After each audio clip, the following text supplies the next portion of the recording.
আসসালামু আলাইকুম বন্ধুরা, বর্তমানে সার্বিয়ার ওয়ার্ক পারমিট অনলাইন অ্যাপ্রুভাল দেরিতে হওয়ার কারণ সম্পর্কে আমার এর আগের ভিডিওটি যদি আপনি না দেখে থাকেন,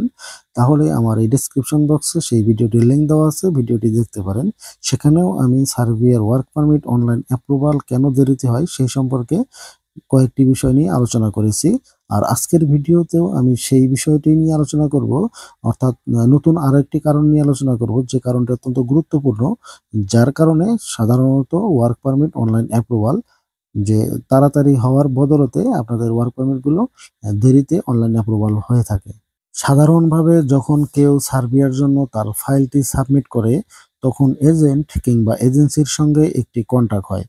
যে প্রাথমিকভাবে আপনাকে এই নির্দিষ্ট অ্যামাউন্ট দিতে হবে, এবং এই অ্যামাউন্টটি কারো কারো ক্ষেত্রে এক এক রকম হয়ে থাকে। যেটি সাধারণভাবে লক্ষণীয় যে 30,000 থেকে শুরু করে 1 লক্ষ টাকার মধ্যে একটি কন্ট্রাক্ট হয়, যে এর মধ্যে প্রাথমিকভাবে ফাইল সাবমিট করার সময় এই টাকাটি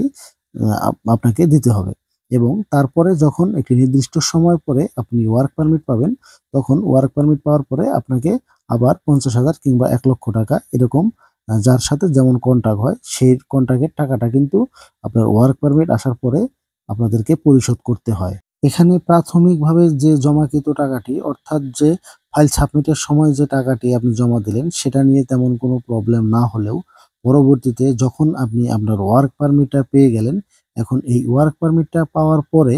আপনি যে পেমেন্টটা দিবেন, অর্থাৎ ওয়ার্ক পারমিট পাওয়ার পরে যে আপনার যে কন্ট্রাক্টটি করেছিলেন, সেই কন্ট্রাক্টের টাকাটা যখন আপনি আপনার এজেন্টকে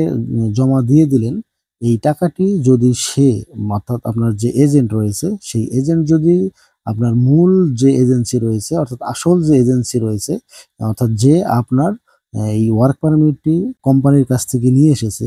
সেখানে যদি সে এই টাকাটি দিতে যদি কোনো রকমের দেরি করে, কিংবা সে যদি এই টাকাটি অন্য কোনো খাতে যদি খরচ করে, এবং সে যদি সেই টাকাটি যদি আসল এজেন্সিকে সময় মতো না দেয়, অর্থাৎ দেরি করে দেয়, তাহলে কিন্তু ওই এজেন্সি, আসল যে এজেন্সি, সে কিন্তু কখনোই আপনার এই ওয়ার্ক পারমিটটি অনলাইনের জন্য, অনলাইন অ্যাপ্রুভালের জন্য পাঠাবে না। আপনি ফাইল সাবমিটের সময় সঠিকভাবে পেমেন্ট দিয়েছেন, এবং ওয়ার্ক পারমিট পাওয়ার পরে কন্ট্রাক্ট অনুযায়ীও আপনি যে পেমেন্টটা দেওয়ার কথা, সেটিও আপনি সঠিকভাবে দিয়েছেন। কিন্তু পরবর্তী যে পেমেন্টটি, অর্থাৎ ওয়ার্ক পারমিটের পরের যে পেমেন্টটি, এই পেমেন্টের টাকাটা যদি এজেন্ট সঠিকভাবে এজেন্সিতে না পৌঁছায়, অর্থাৎ সময় মতো না দেয়, কিংবা যদি দেরিতে দেয়, তাহলে কিন্তু আপনার অনলাইন অ্যাপ্রুভাল হতে দেরি হবে। কিংবা যদি এজেন্ট যদি এই টাকাটি এজেন্সিকে না দেয়, তাহলে আপনার